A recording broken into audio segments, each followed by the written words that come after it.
পিউস কিচেনে স্বাগতম বন্ধুরা। আজকে চিংড়ি মাছ দিয়ে শাপলার ডাঁটার তরকারি রান্না করব। শাপলার ডাঁটার আঁশগুলো ফেলে দিয়েছি, এখন পিস পিস করে কেটে নিচ্ছি।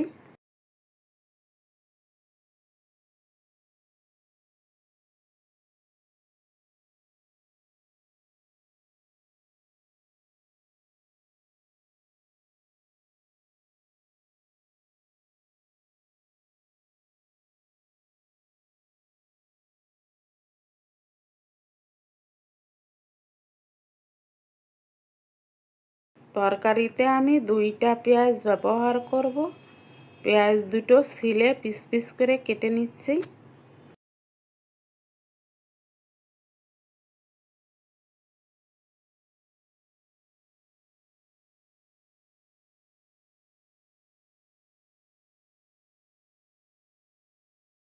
তরকারিতে আমি কাঁচামরিচ ব্যবহার করব। কাঁচামরিচগুলো বোটা ছাড়িয়ে এখন ফালি করে নিচ্ছি।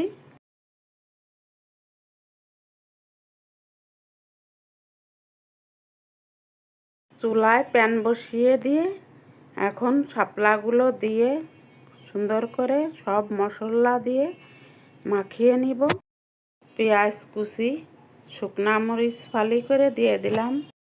সব মশলাগুলো দিয়ে দিচ্ছি এক এক করে, দেখতেই পাচ্ছেন বন্ধুরা।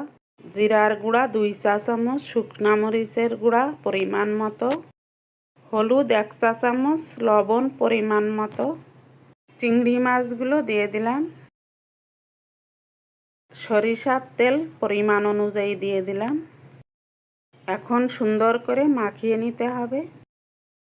হাতে মাখিয়ে যে কোনো জিনিস রান্না করলে সেই জিনিসটার স্বাদ দ্বিগুণ বেড়ে যায়। শাপলার ডাঁটা এমনিতেই জল গলে, জল বেশি দেব না। এই তো আমার মাখানো হয়ে গেছে। এখন হালকা একটু পরিমাণ অনুযায়ী জল দিয়ে দিচ্ছি।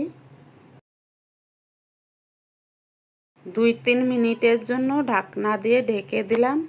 গ্যাসটা ওপেন করে জালটা ধরিয়ে দিলাম। ফিরে এলাম 2-3 মিনিট পর। ঢাকনাটা তুলে ভালো করে নেড়েচেড়ে দিতে হবে। বন্ধুরা, শাপলার ডাঁটা বেশিক্ষণ লাগে না রান্না করতে।